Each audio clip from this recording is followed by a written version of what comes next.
வணக்கம் வணக்கம் நண்பர்களே, நான் உங்கள் அரேஸ் ராபி. இன்னைக்கு நம்ம பார்க்கக்கூடியது விஜயகாந்த் ஒரு ஈடு இணையில்லா சகாப்தம்.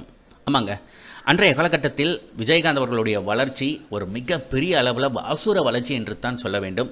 ரைஸ் மில் வேலை டு எதிர்க்கட்சி தலைவர், அது வரைக்கும் நம்ம பார்க்க போகிறோம் இந்த காணொலியில். ரைஸ் மில்லில் வேலை செஞ்சவரா? ரைஸ் மில் வச்சுருந்தாங்க, அதுலேயே அவர் வேலை செய்திருந்தார். அது மட்டும் இல்லாமல் ரைஸ் மில் வேலையிலேருந்து அடுத்து நடிகர்லேருந்து எதிர்க்கட்சி தலைவராகும் வரை, அதற்கு நடுவில் நடிகர் சங்க தலைவராகவும் இருந்திருக்கிறார். இந்த காலகட்டங்களில் அவருடைய வளர்ச்சி எப்படி இருந்தது, இதன் மூலம் மக்களுக்கு அவர் என்னென்னலாம் செஞ்சார், அவரை நாடி வரும் அனைத்து தரப்பினர்களுக்கும் அவர் எந்த அளவுக்கு உதவி செஞ்சார், இது எல்லாத்தையும் தான் இந்த காணொலியில் ஃபுல்லாக பார்க்க போகிறோம். S my dear friends, Vijayakanth அப்படின்றவர் ஒரு மிகப்பெரிய ஈடு இணையில்லா சகாப்தம். ஏன் அப்படி சொல்கிறோம் அப்படின்னா, மற்ற நடிகர் யாருக்குமே இல்லாத அளவுக்கு ஒரு மிகப்பெரிய கிரெடிட் விஜயகாந்த் அவர்களுக்கு மட்டும்தான் உண்டு. அது ஏன் அப்படின்றது இந்த காணொலியை ஃபுல்லாக ஸ்கிப் பண்ணாமல் பாருங்கள். இது விஜயகாந்த் அவர்களுக்கு நாம் அளிக்கும் ஒரு ட்ரிபியூட் அப்படின்னே வச்சுக்கோங்களேன்.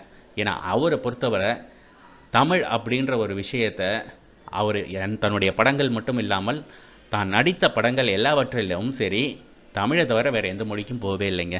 அது ஒரு மிகப்பெரிய விஷயம். ஸோ தமிழை அவர் என்றைக்குமே விட்டு கொடுத்ததில்லை.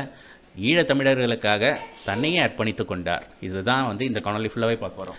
அன்றைய காலகட்டத்தில் பார்த்தீங்கன்னா ரெண்டு மிகப்பெரிய அளவில் ஜாம்பவான்கள். ஒரு பக்கம் பார்த்தீங்கன்னா ரஜினிகாந்த், இன்னொரு பக்கம் பார்த்தீங்கன்னா கமலஹாசன்.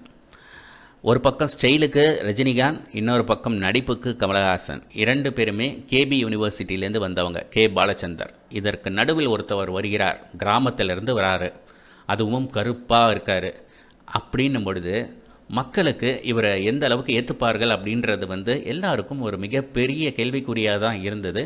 ஆனால் அன்றைய காலகட்டத்தில் அவருடைய படங்கள் பி செக்டார் சி செக்டார் வரைக்கும் ரீச் ஆச்சுங்க. ஏன் ரஜினிகாந்த் அவர்களே சொல்லும் பொழுது, நம்ம படத்துக்கு ஒரே காம்படேட்டர் அப்படின்னா அது விஜய் மட்டும்தான் அப்படின்னா, விஜய்னா விஜயகாந்த், சரிங்களா? ஸோ விஜயகாந்த் அவர்கள் மெல்ல மெல்ல மெல்ல வளர்ந்து புரட்சி கலைஞர் அப்படின்ற அளவுக்கு வளர்ந்து வந்தார் அப்படின்றது தான் நம்ம சொல்லணும். ஏன்னா இந்த மாபெரும் இரண்டு ஜாம்பவான்களுக்கு இடையே வளர்ந்த ஒருத்தவர் வந்தார் என்றால் அது புரட்சி கலைஞர் விஜயகாந்த் அவர்கள் மட்டும்தான். S my dear friends, human being and being human சொல்லுவாங்கள்ல, அது விஜயகாந்த் அவர்களுக்கு ஏற்படுத்தப்பட்ட ஒரு வாக்கியம் என்றே தான் நான் சொல்லுவேன். மோரோவர் ரியல் ஹீரோ அப்படின்னு சொல்லக்கூடிய இந்த காலகட்டத்தில் இருக்கக்கூடிய நடிகர்கள் எல்லாமே ரீல் ஹீரோவாக மட்டும்தான் இருக்காங்க. ரியல் லைஃப்பில் ஹீரோவாகவே இல்லை. ஆனால் விஜயகாந்த் அப்படி கிடையாது.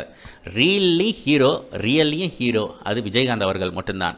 விஜயகாந்த் தான் அரசியலுக்கு வருவதற்கு முன்பாகவே 1989 ஈரோட்டில் இலவச மருத்துவமனை, சென்னை சாலிகிராமத்தில் இலவச மருத்துவமனை, ஆண்டுதோறும் பள்ளி கல்வி மாணவர்களுக்கு லட்சக்கணக்கில் கல்வி நிதியுதவி, எம்ஜிஆர் காது கேளாதோர் வாய் பேசுவதோர் பள்ளி, லிட்டில் ஃப்ளவர் பார்வையற்றோர் பள்ளிகளுக்கு நன்கொடை, தமிழகம் முழுவதும் 60 இடங்களில் இலவச கணினி பயிற்சி மையம், இலவச திருமண மண்டபங்கள், ஏராளமான ஏழை ஜோடிகள் இலவச திருமணம்காக ஏற்பாடு செய்தார். கேப்டன் ஸ்போர்ட்ஸ் அகாடமி என கலக்கியவர் நமது கேப்டன் அவர்கள். குஜராத் பூகம்பம், கார்கில் போர், சுனாமி, கும்பகோணம் பள்ளி விபத்து போன்ற அனைத்து சோக நிகழ்வுகளுக்கும் தன் சொந்த செலவில் நிவாரணங்களை அள்ளி கொடுத்தவர் விஜயகாந்த் அவர்கள். அது மட்டுமல்ல, தானே புயல், ஆந்திரா புயல், ஒடிசா வெள்ளம் என பாரபட்சமின்றி முதல் ஆளாக முன்வந்து நிவாரணங்கள் வழங்கினார். மேலும் பல்வேறு தமிழர் சார்ந்த உரிமை போராட்டங்களையும் முன்னின்று நடத்தியவர் விஜயகாந்த் அவர்கள் தான். இப்போ சொல்லுங்க, யார் ரியல் ஹீரோ, யார் ரியல் ஹீரோ? இன்னைக்கு இருக்கிற ஒரு பயலும் இதில் அடங்க மாட்டான், இதில் வர மாட்டான். ஏன்னா அவனுங்கெல்லாம் ரியல் ஹீரோ மட்டும்தான். ரியல் லைஃப்பில் ஹீரோ கிடையவே கிடையாது, எவனும் கிடையாது அப்படின்னு ஆணித்தரமாகவும் சொல்லுவான், அடித்து சொல்லுவோம். ஏன் அப்படின்னு கேட்டிங்கன்னா, இந்த ஒரு விஷயம் ஒரு சாம்பிள் தாங்க அவர் செஞ்ச சில விஷயங்கள். இதில் ஏதாவது ஒன்றாவது செஞ்சுருக்கானுங்க எவனாவது பார்த்தீங்கன்னா, இந்த பால் ஊற்றுறது, தேங்காய் உடைக்கிறது அப்படின்லாம் பண்ணிகிட்டு இருக்காங்க பாருங்கள் சில ஹீரோக்களுக்கு. அவனுங்கெல்லாம் இதெல்லாம் எதுவுமே அந்த அளவுக்கு செஞ்சது கிடையாது. இதில் 1% செஞ்சாங்களா அப்படின்றது ஒரு மிகப்பெரிய கேள்வி. ஆம் நண்பர்களே, பிறப்பும் பின்னணியும் அப்படின்னு பார்த்தீங்கன்னா, மதுரை மாவட்டம் திருமங்கலத்தில் 1952ஆம் ஆண்டு ஆகஸ்ட் 25ஆம் தேதி அழகர்சாமி ஆண்டாள் தம்பதியருக்கு மகனாக பிறந்தார். விஜயராஜ் என்கிற விஜயகாந்த், இவரின் மனைவி பிரேமலதா. இவர்களுக்கு விஜய பிரபாகரன், சண்முக பாண்டியன் என 2 மகன்கள் இருக்கிறார்கள். விஜயகாந்த் அவர்கள் அப்பையிலேருந்து பார்த்தீங்கன்னா தன்னுடைய அந்த உடலை வந்து நல்லா எக்ஸசைஸ் பண்ணி பில்ட் பண்ணி வச்சுருப்பார். அது மட்டும் இல்லை, அவருடைய படங்கள் எதுக்கு பேர் போனதோ இல்லையோ ஒரே ஒரு விஷயத்துக்கு மட்டுங்க, அவர் காலை தூக்கி ஒரே காலில் அப்படி அடிப்பார் பாருங்க, அதுதான். ஸோ ஆல்மோஸ்ட் அப்பையிலேருந்தே அவர் தன்னுடைய உடலை வந்து ரொம்ப கவனமாக வைத்து கொண்டு இருந்தார் அப்படின்னு தான் சொல்லணும். இன்றைக்கி அவருடைய நிலைமை, அவருடைய உடல்நிலை குறைவு எப்படி இருக்குது அப்படின்றத விட அன்றைக்கு காலகட்டத்தில் ஒரு கடினமான உழைப்பாளி அப்படின்னு தான் சொல்ல வேணும். மற்றவர்களுக்கு ஏதாவது ஒரு சின்ன பிரச்சனை அப்படின்னா அடுத்த நிமிஷமே இறங்கி வரக்கூடியவர். எவ்வளோ பெரிய ஹீரோவானாலும் சரி, அந்த ஒரு எளிமை பண்பு வந்து விஜயகாந்த் அவர்கள்கிட்ட தான் இருக்குது. அப்போவும் வந்து பெரிய ஹீரோவாக ஆகி பெரிய அளவில் அவர் பேசப்பட்டாலும், தன் நண்பர்களை பார்த்தாலும் சரி, அக்கம் பக்கம் இருக்கிறவங்கள்ட்ட பேசக்கூடிய சில விஷயங்கள் அதெல்லாம் பார்க்கும் பொழுது விஜயகாந்த் அவர்கள் ஒரு மாபெரும் சகாப்தமா இல்லையா அப்படின்றது நீங்களே சொல்லுங்கள். ஆம் நண்பர்களே, ஸோ இது மூலமாகவே உங்களுக்கு புரியும். அடுத்து பார்த்தீங்கன்னா, வராத படிப்பும் வந்த நடிப்பும். அந்த காலத்திலேயே அவர் எம்ஜிஆர் படத்தை பார்த்த உடனே ரொம்ப ஆர்வமாக அதை எப்படியாவது நம்ம திரைப்படத்தில் நடிக்கணும் அப்படின்னு ஒரு ஆசை அப்பையிலேருந்தே மனுஷனுக்கு இருந்திருக்கு. அது மட்டும் இல்லாமல் படிப்பு வரல அப்படின்னும் பொழுது நடிப்பு தான் வருதுன்ன உடனே குறிக்கோளாக ஒரே ஒன்று பிடிச்சிட்டாரு, எப்படியாவது நடிகனாக ஆகணும்டா அப்படின்னு முடிவு பண்ணிட்டாரு. சிறு வயது முதலே சினிமா மீது இருந்த அந்த ஒரு ஈடுபாடு படிப்பின் மீது ஒரு வெறுப்பை உண்டாக்கிடுச்சு அப்படின்னே சொல்லலாம். பல பள்ளிகள் மாறியும் அவரால் 10ஆம் வகுப்பு வரை மட்டுமே படிக்க முடிந்தது. ஸோ இந்த மாதிரி சமயத்தில் அதே நேரம் தான் விரும்பி பார்க்கும் எம்ஜிஆர் படங்களை பார்க்கும் பொழுது அந்த சீனெல்லாம் ஒன்று ஒன்றும் பார்க்கும்பொழுது, சண்டை காட்சிகள்லாம் பார்க்கும்பொழுது நம்மளும் இந்த மாதிரி சண்டை ஓட்டா எப்படி இருக்கும் அப்படின்ற மாதிரி நினச்சி பார்த்து தான் உடனே சினிமாவுக்கு குதிச்சிருக்கிறாரு விஜயகாந்த் அவர்கள். ஸோ நண்பர்களிடம் விவரிக்கும் அளவுக்கு சினிமா மீது அவருக்கு ஆர்வம் இருந்த ஒரே ஒரு காரணத்தினால் சென்னைக்கு உடனே ஏறி வராரு. படிப்பை நிறுத்திய பிறகு கீரைத்துறையில் இருக்கும் தன் தந்தையின் அரிசி ஆலையில் பணிபுரிந்தார். அதற்கப்புறமா வந்து முடிவெடுக்கிறாரு தீர்க்காத்தமாக, சரி ரைட் ஓகே நம்ம எப்படியாவது ஒரு நடிகன் ஆகணும் அப்படின்ற பொழுது விஜயகாந்த் ராவுத்தர் இந்த இருவருடைய நட்பு சினிமா உலகத்தில் யாராலும் மறுக்க முடியாது. இன்று விஜயகாந்த் இந்த அளவிற்கு வளர்ந்திருக்கிறார் என்றால் ஒரு நண்பன்தான் காரணம் அப்படின்றது சொல்வதில் மிகவும் மகிழ்ச்சியும் பெருமையும் அடைகிறேன். ஏன்னா இந்த காலகட்டத்தில் எவன் அந்த அளவுக்கு உண்மையாக ஒரு நண்பன் அப்படின்றவருக்காக அவருடைய வளர்ச்சிக்காகவும் ஒவ்வொரு விஷயமும் அணுவாக பார்த்து செதுக்கியவர் தான் விஜயகாந்த் ராவுத்தர். மேலும் பார்த்தீங்கன்னா திரைப்பயணம் விஜயராஜ் அப்படின்னு இருக்கும்போது அவருடைய பெயரை விஜயகாந்த் அப்படின்னு S.A. சந்திரசேகர் அவர்கள் மாற்றியுள்ளார். தனது நண்பர்களின் ஊந்தலின் பெயரால் தன்னுடைய கையில் இருந்த காசை எடுத்துக்கிட்டு உடனே சினிமாவில் நடிக்க வேண்டும் என்று சென்னைக்கு புறப்பட்டு வருகிறார். பல்வேறு அவமானங்கள், புறக்கணிப்புகள் இதெல்லாம் நடக்கிற சமயத்தில் 1979ஆம் ஆண்டு M.A. காஜாவின் இயக்கத்தில் வெளியான இனிக்கும் இளமை படத்தில் நடித்து தன் திரைப்பயணத்தை தொடங்கினார். ஸோ இதுதான் முதல் படம் அவருக்கு. முதல் படத்தை அவர் வந்து இனிக்கும் இளமை இந்த மாதிரி ஒரு படத்தில் நடிச்சிருக்காரு.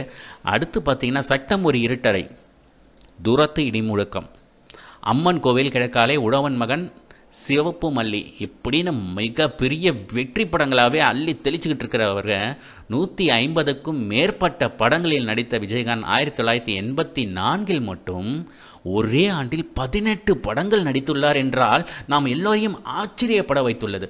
ஒரு காலகட்டத்தில் கமல் படம் ஒழுங்காக ஓடலை, ரஜினி படம் ஒழுங்காக ஓடலை, ஆனால் விஜயகாந்த் அவர்களுடைய படங்கள் மட்டும் மிகப்பெரிய அளவில் வெற்றி அடைந்து கொண்டு இருந்தது. இது எல்லாரையும் ஆச்சரியப்பட வைத்தது என்று தான் சொல்லலாம். அது என்ன மிகப்பெரிய ஆச்சரியம் அப்படின்னு பார்த்தீங்கன்னா, இவங்களில் யாருக்குமே பெரிய அளவுக்கு போலீஸ் கெட்டப்பு பெருசாக கை கொடுக்காது. குறிப்பாக ரஜினிகாந்துக்கு. ரஜினிகாந்த் அவர்கள் போலீஸ் கெட்டப்பில் இருந்த எந்த படமும் பெருசாக போனதில்லை எக்ஸப்ட் 3 முகம். ஆனால் விஜயகாந்த் அவர்கள் போலீஸ் கெட்டப்புன்னு போட்டு சலிக்கிற அளவுக்கு மனுஷன் போலீஸ் கெட்டப்பு போட்டுட்டாரு அப்படின்னு தான் சொல்லணும். ஸோ எது எப்படியோ, ஆனால் ஒட்டு மொத்தமாக ஒரு மனுஷன் எந்த அளவுக்கு ஒரு வெற்றியை சாதிச்சிருக்கிறார் என்றால், அதுவும் 2 ஜாம்பவான்கள் ரஜினிகாந்த் கமலஹாசன் இருக்கும் சமயத்திலே நடுவில் ஒருத்தவரை போட்டு சல்லுன்னு ஹைவேஸில் போயிட்டுருக்காருன்னு வச்சுக்கோங்களேன், அது விஜயகாந்த் ஒருத்தவர் தான். விஜயகாந்த் பொறுத்த மட்டும் பார்த்தீங்கன்னா அவருடைய வளர்ச்சி இந்த அளவுக்கு வளர்ந்து வந்ததுக்கு காரணமே அவருடைய நண்பர் இப்ராஹிம் ராவுத்தர் தான். ஏன்னா ஒரு சில காலகட்டத்தில் அவருக்கு நெகட்டிவ் ரோல், வில்லன் ரோல்லாம் வந்தப்போ கூட அவர் ஒரே தீர்க்காதமாக சொன்னார், நீ வந்து ஹீரோக்காக வந்தவன், நீ ஹீரோவாக மட்டும்தான் நடிக்கணும், இந்த மாதிரி கதாபாத்திரங்கள்லாம் நடிக்கவே கூடாது அப்படின்னு அறவே பாதுகாத்து அவர் ஒவ்வொரு விஷயத்தையும் செதுக்கியவர் இப்ராஹிம் ராவுத்தர். அவருடைய மறைவானது மிகப்பெரிய அளவில் அவரை தாக்கம் செய்தது அப்படின்னே சொல்லலாம். ஒரு சில ஆண்டுகளுக்கு முன்பு பார்த்தீங்கன்னா இருவரிடையே ஏதோ ஒரு மனக்கசப்பு இருந்தது எல்லாம் உண்மைதான். ஏன்னா எப்பயுமே திரையுலகம்ன்றது இருக்குது பார்த்தீங்களா, அங்கே ஒருத்தவங்க இருக்கிறாங்கன்னா அவங்களுக்கு பிடிக்கவே பிடிக்காது. எப்படியாவது அவங்களுக்குள்ள பிரச்சனையை உண்டாகிடணும்னு நினைப்பானுங்க. அதுதான் நடந்தது. ஒரு விதத்தில் பத்திரிகையும் காரணம், இன்னொரு விதத்தில் குடும்பமும் காரணம். குடும்பத்தில் இருந்த சில பிரச்சனைகள் அது எல்லாமே ஒரு நல்ல நண்பர்களை பிரித்து வைத்தது அப்படின்னு தான் சொல்லணும். பார்த்தீங்கன்னா கேப்டன் டு நடிகர், இவர் நடிகர் அப்படின்னும் பொழுது நடிகர் டு நடிகர் சங்க தலைவர் அப்படின்னு சொல்லும் பொழுது அங்கே தான் அவருடைய ஆளுமையானது பார்க்கப்பட்டது. அப்படின்னா அவருடைய ஆளுமை அப்படின்னு நீங்கள் கேட்டிங்கன்னா, கேப்டன் அந்த நடிகர் சங்கத்தின் கடனை ஒழிக்கிறதுக்காக அவர் பாடுபட்ட விதம் இருக்குது. எல்லா நடிகர்களையும் ஒன்றிணைத்து அவர்களை சிங்கப்பூர் ட்ரிப்பு கூட்டு போய் அது மூலமாக சம்பாரித்து நடிகர் சங்கத்தின் அந்த கடனை ஒழிச்சார். இது ஒரு மிகப்பெரிய விஷயங்க. அனைவரும் இன்றைக்கு கூட அவரை பாராட்டக்கூடிய ஒன்று. ஆனால் இருக்கக்கூடிய மனுஷால்கள்லாம் பார்த்தீங்கன்னா அவனுடைய வேலையை பார்த்துட்டு இருக்கானுங்க, சம்பாதிச்சுட்டு போயிட்டுருக்காங்களே தவிர விஜயகாந்த் என்னென்ன செய்தார், விஜயகாந்த் அவர்களுடைய படிப்படியான வளர்ச்சி, இது எல்லாமே கிட்டத்தட்ட அப்படியே கொஞ்சம் கொஞ்சமாக மறைந்து போன ஒரு விஷயமாக தான் போயிட்டுருக்குது. இந்த சமயத்தில் தான் இந்த காணொலி உங்களுக்காக அர்ப்பணித்தமைக்கு மிகுந்த மகிழ்ச்சியோடு நான் உங்களுக்கு ஒன்றை தெரிவித்துக் கொள்கிறேன். இன்றைக்கு நீங்கள் கொண்டாடும் அனைத்து நடிகர்களும் சரி எல்லாமே ரீல் ஹீரோ தான். ரீல் ஹீரோவை விட கேவலமாக கூட அவங்கள திட்டலாம் அப்படின்னு கூட சொல்லலாம். ஆனால் விஜயகாந்த் அவர்களுடைய செயல் ஒவ்வொரு விஷயமும் சரி அனைத்து தரப்பின மக்களுக்கும் அதாவது அரசியலுக்கு வருவதற்கு முன்பே எல்லா விதத்திலும் அவர்களுக்கு ஊன்றுகோலாக உறுதுணையாக உதவி புரிந்திருக்கு. மேலும் பார்த்தீங்கன்னா reel hero as well as real hero அப்படின்னு முன்னாடியே சொன்னேன். ஆமாங்க, 1999ஆம் ஆண்டு நடிகர் சங்கம் தலைவராக தேர்ந்தெடுக்கப்பட்டார் விஜயகாந்த். பல ஆண்டுகளாக அடைக்க முடியாமல் இருந்த நடிகர் சங்க கடனை சிங்கப்பூர், மலேசியா என தமிழர்கள் அதிகம் வாழும் வெளிநாடுகளில் நட்சத்திர கலை விழாக்கள் நடத்தி வட்டியும் முதலமாக அடைத்தார். மேலும் நலிவடைந்த கலைஞர்களுக்கு உதவி செய்வதற்காக ஓய்வூதிய திட்டத்தை அறிமுகம் செய்து பெரும் தொகையை வங்கியில் டெபாசிட் செய்தார். இதுதாங்க ஒரு மிகப்பெரிய ஆளுமை. இதுதான் ரியல் ஹீரோ. 2022ஆம் உச்சத்தில் இருந்தபோது அனைத்து நடிகர்களையும் ஒன்றிணைத்து நீர் தராத கர்நாடகாவுக்கு மின்சாரம் இல்லை என்கிற முழக்கத்துடன் மாபெரும் போராட்டத்தை ஒன்று நடத்தினார். இதுதான் ரியல் ஹீரோ. இப்படி இருக்கும் பட்சத்தில் ஒன்றுத்துக்கு விளங்காத ஒரு நாயை கூப்பிட்டு அவங்களுக்கு பால் அபிஷேகம், தேங்காய் உடைக்கிறதெல்லாம் பண்ணிட்டு இருக்கிற இன்றைய இளைஞர்களை பார்க்கும் பொழுது மிகவும் வருத்தமாக இருக்கிறது. மேலும் பார்த்தீங்கன்னா நம்ம ஈழத்தமிழர்களுக்கு மீது தனிப்பற்று எம்ஜிஆருக்கு அடுத்தது பார்த்தீங்கன்னா விஜயகாந்த் கிட்ட மட்டும்தாங்க. ஏன்னா அரசியலுக்கு வர்றதுக்கு முன்னாடியே அவர் ஈழத்தமிழர்களுக்காக நிறைய விஷயங்களை செய்திருக்கிறார்.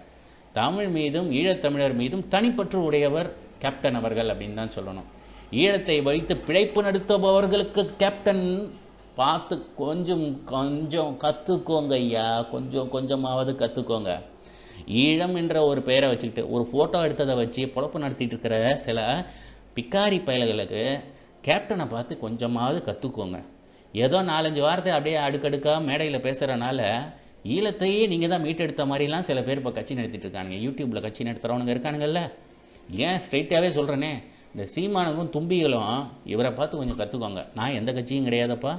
ஆனால் ஒரு விஷயத்த சொல்கிறேன், சீமான் தும்பிகள் போய் கேளுங்க உங்கள் அண்ணன்ட்ட, ஏன்யா இவ்வளோத்தனை செய்கிறாரே, நம்ம கட்சியில் நம்ம என்ன செய்யணும், இப்போ இருக்கக்கூடிய இந்த சூழ்நிலையில் என்ன பண்ணலான்னு இருக்கிறீங்க அப்படின்னு கேளுங்க.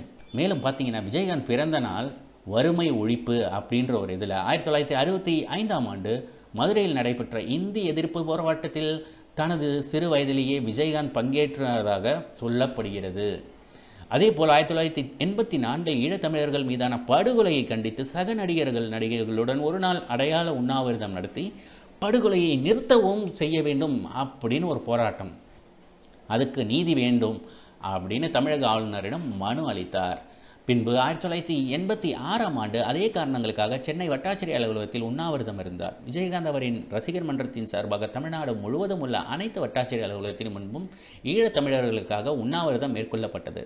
தொடர்ந்து ஈழத்தமிழர்களுக்காக குரல் கொடுத்தும் 1989களில் மணிமண்டபம் உள்ளிட்ட முகாம்களில் அகதிகளாக வசிப்பவர்களுக்கு உதவி புரிந்தும் வந்தார்.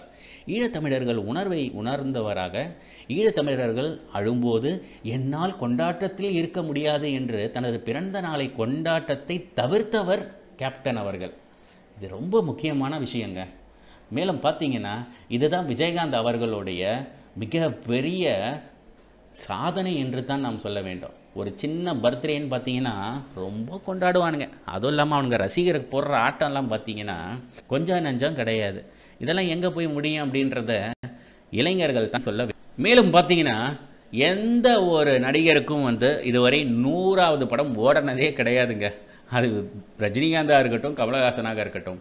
ஆனால் தனது 100வது படம் மிகப்பெரிய பிரம்மாண்டம், மறுபடியும் அந்த படத்தை எடுக்க முடியுமா அப்படின்னா ஒரு மிகப்பெரிய கேள்விக்குறி தான். இன்றைக்கி என்னென்னமோ பாகுபலி வந்துருச்சு, KGF 2 வந்துருச்சு அப்படின்னு சொல்கிறீங்க. அன்றைய காலகட்டத்தில் கேப்டன் பிரபாகரன் அந்த படம் எந்த அளவுக்கு உருவாக்கப்பட்டது அப்படின்றத நீங்கள் யூடியூப்பில் போய் சர்ச் பண்ணி பார்த்தீங்கன்னா அந்த இயக்குனருடைய ஒரு இன்டர்வியூ பார்க்கும்பொழுது உங்களுக்கு தெரிந்திருக்கும். அந்த படம் எந்த ஒரு காலகட்டத்தில் அந்த சூழ்நிலையில் எடுக்கப்பட்டது.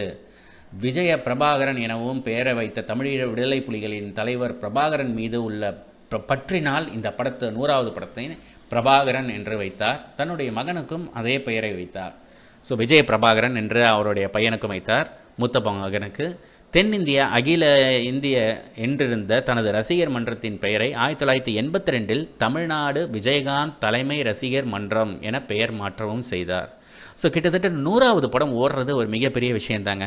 அந்த ஒரு விஷயத்தில் தன்னோட நடித்த ஒரு சக நடிகர், அதாவது அந்த படத்தில் நடித்த சரத்குமார் ஒருத்தவர் இன்றைக்கு எப்படி இருக்கிறார்ன்றது உங்களுக்கும் தெரியும். இன்றைக்கும் சரத்குமார் எந்த ஒரு பேட்டியில் இருந்தாலும் அவர் விஜயகாந்த் அவர்களை எப்படி வைத்திருப்பார், அதாவது அவரை பற்றி சொல்லும் பொழுது நெகிழ்ந்து அந்த ஆளுமை மட்டுமல்ல ஒரு ஹெல்பிங் டெண்டன்சி எந்த அளவுக்கு விஜயகாந்த் அவர்களிடம் இருந்தது என்பதை மிகவும் தெள்ள தெளிவாக சொல்லக்கூடியவர்களில் ஒருவர் சரத்குமார் அவர்கள். அவருடைய வளர்ச்சியை நாமும் பார்த்திருக்கிறோம். தேமுதிக ரசிகர் மன்றம் டு அரசியல் கட்சி. 2000 ஆண்டு பிப்ரவரி 18 தனது ரசிகர் மன்றத்துக்கென தனிக்கொடியை அவர் அறிமுகப்படுத்தினார். அதைத் தொடர்ந்து 2001 ஆண்டு நடந்த உள்ளாட்சி தேர்தல் ரசிகர் மன்றத்தை வைத்து அவர் எதிர்கொண்டார்.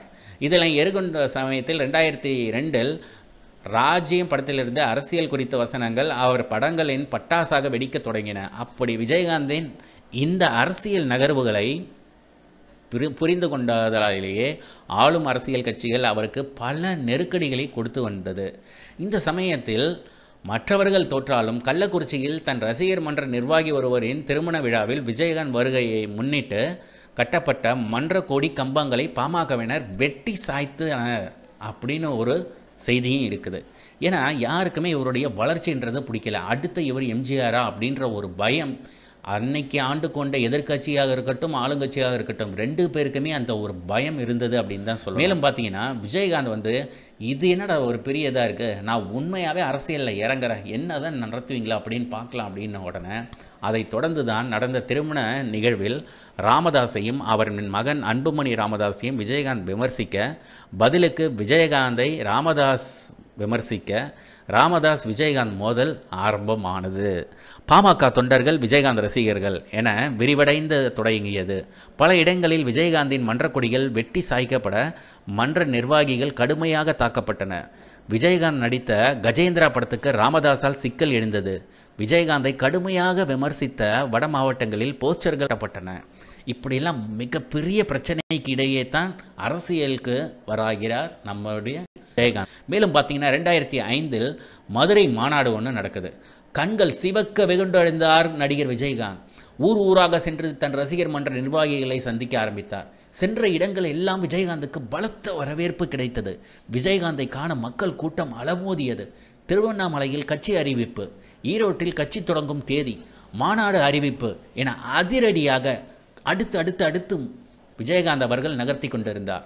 அந்த நேரத்தில் கோயம்பேடு மேம்பால விரிவாக்கத்துக்காக விஜயகாந்தின் மண்டபம் கையகப்படுத்தப்படுவதாக சொல்லப்பட்டது. ஸோ தேசிய நெடுஞ்சாலைத்துறையிடம் இருந்து விஜயகாந்துக்கு நோட்டீஸ் பறந்தது. இந்நிலையில் 2005 ஆண்டு செப்டம்பர் 14 மிகப்பெரிய மாநாட்டை மதுரையில் நடத்தி தேசிய முற்போக்கு திராவிட கழகம் தேமுதிக அப்படின்னு கட்சியை வெளியிடுறாரு. நீ என்ன மண்டபத்தை தான் இடிப்பியா, நான் ஆரம்பிக்கிறேன்டா உன் கோட்டையே இடிக்கிறதுக்கு அப்படின்ற மாதிரி 2005 மதுரை மாநாடு கட்சி தேசிய முற்போக்கு திராவிட கழகம் அப்படி அறிவிக்கும். மேலும் பார்த்தீங்கன்னா தனித்து சட்டமன்ற உறுப்பினராக தேர்ந்தெடுக்கப்படுகிறார். எப்பொழுது என்று கேட்டால், கட்சி ஆரம்பித்த ஓராண்டு நிறைவடைய நிலையில் 2006ஆம் ஆண்டு நடைபெற்ற சட்டமன்ற தேர்தலில் தனித்து போட்டியின்றி அவர் 232 தொகுதிகளில் வேட்பாளர்களை நிறுத்தி பாமகவின் கோட்டையான விருதாசலம் தொகுதியில் அமோக வெற்றி பெற்றார்.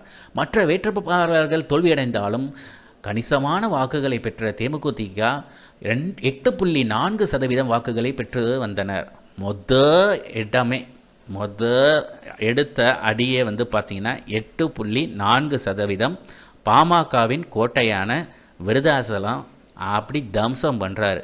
2009இல் நடைபெற்ற மக்களவைத் தேர்தலிலும் தனித்து நின்று தோல்வியை தழுவினாலும் 10% வாக்குகளை தேமுதிக பெற்றது. ஸோ 2006 இவர் மட்டும்தான், 2009 தோல்வியை தழுவுகிறார்கள். மேலும் பார்த்தீங்கன்னா கூட்டணியில் சட்டமன்ற எதிர்க்கட்சி தலைவராக 2011 வருகிறார். தனித்தே போட்டியிடுவ வேண்டும் அப்படின்னு விஜயகாந்த் முதன்முறையாக எடுத்தது 2011ஆம் ஆண்டு நடைபெற்ற சட்டமன்ற தேர்தலில் அதிமுகவுடன் கூட்டணி அமைத்து தேர்தலை சந்திக்கிறார். அப்பொழுது தான் 41 இடங்களை போட்டியிட்ட தேமுதிக 29 இடங்களில் வெற்றி பெற்று எதிர்க்கட்சி அந்தஸ்தை பெற்றது. ரிஷிவந்தியம் தொகுதியில் போட்டியிட்டு வெற்றி பெற்ற விஜயகாந்த் முதன்முறையாக சட்டமன்ற எதிர்க்கட்சி தலைவரானார். இது ஒரு மிக பெரிய வெற்றிங்க. ஏன்னா ஒரு அரசியல்லேருந்து கட்சியை ஆரம்பித்து கூடிய விரைவில் எதிர்க்கட்சி தலைவராக ஆகிறாரு அப்படின்னும் பொழுது அவருடைய வளர்ச்சி எந்த அளவுக்கு இருக்குன்றதை நீங்களே. விஜயகாந்த் அவர்களுடைய சரிவு என்று சொல்ல வேண்டாம், எதை சொல்லணும் அப்படின்னா மக்கள் நல கூட்டணின்னு ஒன்று ஆரம்பித்தாங்க பாருங்க, அதுதாங்க. முதல்வர் வேட்பாளராக விஜயகாந்த் அவர்கள் முன்மொழியப்படுகிறார். மக்கள் நல கூட்டணி என்று ஒன்று ஆரம்பிக்கிறார்கள். அதை ஆரம்பிக்கும் பொழுது இவர் தான் முதல்வர் அப்படின்னு சொல்லி ரொம்ப மெஸ்மரிசம் பண்ணுறாங்க. பழம் நழுவி பாலில் விழும் அப்படின்னு நம்ம கலைஞர் அவர்கள் ஒரு புறம் சொல்கிறார். எப்பொழுது விஜயகாந்த் தன்னுடைய கட்சியுடன் இணைவார் அப்படின்னு காத்துக்கிட்டு இருக்காங்க. திமுகவுடன் சேருவாரான்னு பார்த்தா மக்கள் நல கூட்டணின்னு தனியாக ஒன்று ஆரம்பித்து ஒரு 5 பேர் ஒன்றா சேர்ந்து தமிழ்நாட்டையே திரும்ப நாசமாக ஆக்குறாங்க. அந்த சமயத்தில் விஜயகாந்த் அதுக்கு பலியாகிறார். என்ன ஒரு ஆசை, அந்த சமயத்தில் திரும்பவும் அவர் ஒருவேளை திமுகவுடன் சேர்ந்திருந்தால் அடுத்து எதிர்க்கட்சியாக இருந்திருக்கலாம், உடல்நிலை குறைவால் பாதிக்கப்பட்டிருக்க மாட்டார், அடுத்து முதல்வராக கூட ஆயிருக்கலாம். எல்லாம் விதி, என்ன சொல்வது என்று தெரியவில்லை. மக்கள் நல கூட்டணி ஒரு மிகப்பெரிய சரிவை உண்டாக்கியது என்று தான் நாம் சொல்ல வேண்டும். இந்த சமயத்தில் ஒரே ஒரு விஷயந்தாங்க, அடுத்து தேர்தலில் 2021 தேர்தலில் உடனே ஜெயித்த பிறகு உதயநிதியாக இருக்கட்டும், ஸ்டாலினாக இருக்கட்டும், 2 பேருமே போய் யாரை பார்த்தாங்க? விஜயகாந்த் அவர்களை பார்த்தாங்க. இதன் மூலமே உங்களுக்கு தெரிஞ்சிருக்கும் விஜயகாந்த் அவர்களுடன் எந்த அளவுக்கு நட்பும் மரியாதையும் கொண்டவர் தற்போதைய முதல்வர். மேலும் மரியாதை நிமித்தமாகவும் அதே சமயத்தில் அவர் மீதும் உள்ள பாசம் நிமித்தமாகவும் உதயநிதியும் போய் பார்த்தாப்புல. இந்த ஒரு விஷயம்தான் விஜயகாந்த் அவர்களிடையே அந்த ஒரு ஆளுமையை குறிக்கிறது. மேலும் பார்த்தீங்கன்னா 2011ஆம் ஆண்டு சட்டமன்ற தேர்தல் நடந்து முடிந்து நடைபெற்ற முதல் சட்டமன்ற கூட்டத்தொடரிலேயே விஜயகாந்துக்கும் ஜெயலலிதாவுக்கும் மோதல் ஏற்பட்டது. அதிமுக தேமுதிக கூட்டணி முறிந்தது என்றே சொல்லலாம். 2014ஆம் ஆண்டு நடைபெற்ற மக்களவைத் தேர்தலில் பாஜக தலைமையிலான தேசிய ஜனநாயக கூட்டணியில் இடம்பெற்று தேர்தலை சந்தித்த தேமுதிக போட்டியிட்ட 14 தொகுதியிலும் தோல்வி அடைந்தது. இது 2011 இவர் எப்படி எதிர்க்கட்சி தலைவராக இருந்தாரோ, ஒரு சட்டமன்றத்தில் இப்படித்தான் பேச வேண்டும் என்ற ஒரு நாகரிகம் இருக்குது. ஆனால் கொஞ்சம் உணர்ச்சி வசப்பட்டு நாக்க மடக்கி பேசினதுனால ஒரு மிகப்பெரிய சலசலப்பு. மேலும் ஜெயலலிதா அவர்களுடைய அந்த ஆளுமை எப்படின்னு எல்லாருக்கும் தெரியும். ஜெயலலிதா இதுவரை யாரிடையும் அப்படியே சாய்ந்து பேசினது கூட கிடையாது. விஜயகாந்த் மீது ஒரு தனி மரியாதையை வைத்திருந்தார். விஜயகாந்த் அந்த ஒரு விஷயத்தில் சின்னதாக ஒரு சறுக்கல் ஆயிட்டார். எமோஷன் அவரால் அதை கட்டுப்படுத்த முடியல அப்படின்னு தான் சொல்ல வேண்டும். ஸோ விஜயகாந்த் பண்ண மாபெரும் 2 தவறுகள் அப்படின்னு சொல்லணும் அப்படின்னா, மக்கள் நல கூட்டணி அடுத்து எதிர்க்கட்சி தலைவராக இருந்த பொழுது ஏந்திரிச்சு நின்று சட்டமன்றத்தில் நாக்க மடக்கி பேசுனது எந்த அளவுக்கு ஒரு மிகப்பெரிய எஃபெக்டை கொடுத்ததுன்னு பின்னாட்களில் நம்மளே பார்க்க. மேலும் பார்த்தீங்கன்னா ஐவரணின்னு இந்த மக்கள் நல கூட்டணின்னு ஒன்று சேர்ந்தது பாருங்கள், அதுதாங்க சனியை மாதிரி முடிஞ்சுது. கிட்டத்தட்ட 2016ஆம் ஆண்டு நடைபெற்ற சட்டமன்ற தேர்தலில் அதிமுக, விடுதலை சிறுத்தை கட்சிகள், தமாக, கம்யூனிஸ்ட் கட்சிகள் அங்கம் வகித்த மக்கள் நல கூட்டணியில் இணைந்து எல்லாரும் சேர்ந்து இவருக்கு ஒரு பெரிய போர்வையாக போட்டாங்க, சால்வை போடுறேன்ற மாதிரி. இதில் வந்து என்ன முக்கிய பங்கு ஆற்றியவர் நம்முடைய வைகோ அவர்கள் என்று தான் சொல்ல வேண்டும். மேலும் மக்கள் நல கூட்டணி உட்பட தேமுதிகவும் போட்டியிட்ட 104 தொகுதியிலும் படு தோல்வி அடைந்தது. ஓட்டை பிரிக்கிறதுக்காகவே இவரை யூஸ் பண்ணியிருக்காங்க. உளுந்தூர்பேட்டையில் போட்டியிட்ட விஜயகாந்த் 3ஆம் இடத்துக்கு தள்ளப்பட்டு டெபாசிட்டே இழந்தார். 2019ஆம் ஆண்டு நடைபெற்ற மக்களவைத் தேர்தலிலும் அதிமுக பாஜக கூட்டணியில் இடைபெற்ற 4 தொகுதியில் மட்டுமே போட்டியிட்ட தேமுதிக அனைத்திலும் தோல்வி. இதுதாங்க அவருடைய டவுன்ஃபாலு.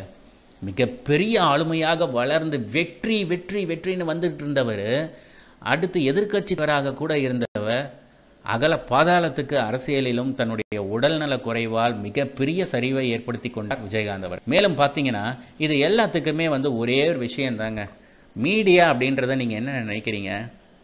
ஒரு புறம் வந்து மீடியாவை என்ன சொல்லி அடிக்கிறதுனே தோணலை.